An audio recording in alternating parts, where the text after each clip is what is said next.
राज्यातील आत्महत्याग्रस्त शेतकऱ्यांची मुलं वारीमध्ये सहभागी झाली। वारीत ही अनाथ मुलांची दिंडी शेतकरी आत्महत्या थांबवण्याचा संदेश देते।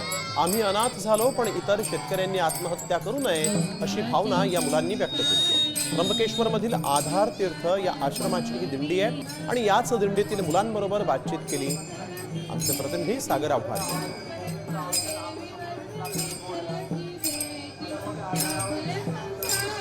ज्ञानेश्वर महाराज आणि संत तुकाराम महाराजांच्या पालख्या पुण्यामध्ये दाखल होत आहेत आणि याच पालख्यांमध्ये एक दिंडी सर्वांना आकर्षित करते, ते म्हणजे आत्महत्याग्रस्त शेतकऱ्यांच्या मुलामुलींची दिंडी आहे। किती मुलं आहेत, किती वर्षापासून तुम्ही दिंडीत येता आणि एक वेगळं रूप या दिंडीचं आहे?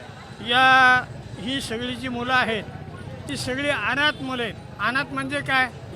ज्या शेतकऱ्यांनी कर्जाला कंटाळून आत्महत्या केली आणि त्यांची अनाथ झालेली मुलं, अशा मुलांना आई नाही, वडील नाही, गावकरी नाही, मुलं आहेत, मुली आहेत आणि विधवा स्त्री आहेत, हे एकत्र करून त्यांचं खाणं पिणं